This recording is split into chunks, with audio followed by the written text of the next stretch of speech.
Maapallolla on elämää.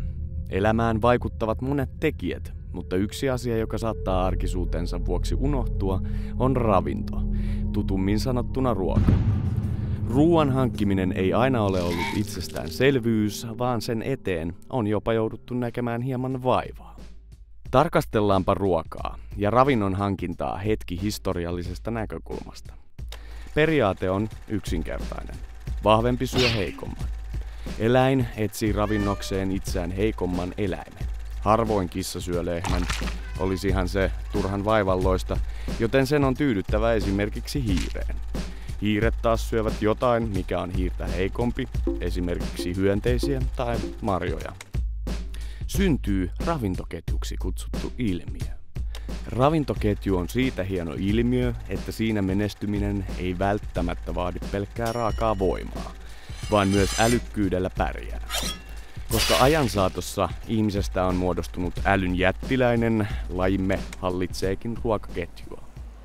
Ihmisen evoluution alkuaikoina elämä saattoi olla tuskallista.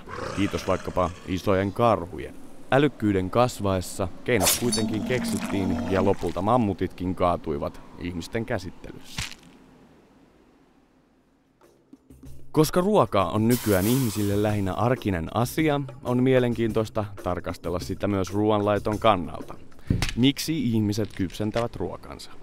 Aikoinaan kuitenkin pärjättiin hyvin pitkälti raalla lihalla ja on spekuloitu, että ruoanlaitto syntyi vahingossa.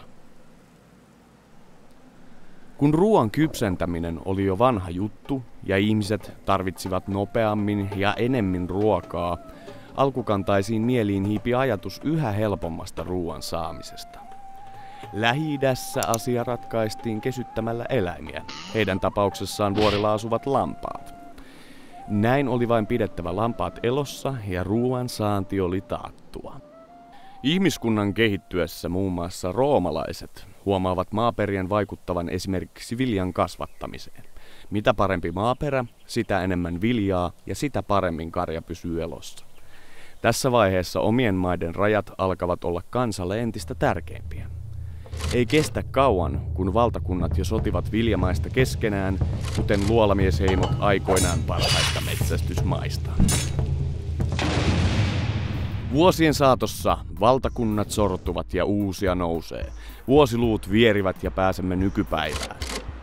Ruoan hankkiminen on lähinnä vitsi tai rasite ja se onnistuu naurettavan helposti mihin aikaan vuodesta ja vaikkapa päihteiden vaikutuksen alaisena toisin kuin alkuaikoina. Mihin voimme ruoan kuvitella kehittyvän tulevaisuudessa? On mahdollista, että esimerkiksi McDonald's omistaa kaikki ruokakauppaketjut ja saat kotiisi maittavia hampurilaisia lentävillä lautasilla jatkuvalla syötöllä evääsikään heilauttamatta. Vaihtoehtoisesti ydinsota tulee viimein ja kaikki pullamössöt kuolevat. Vain vahvimpien selviytyessä ydintalvesta ihmisten laji on viimein polvillaan. Lopulta nämäkin kuolevat mutanttikarhujen kynsissä ja pääsemme takaisin alkuruuhtiin.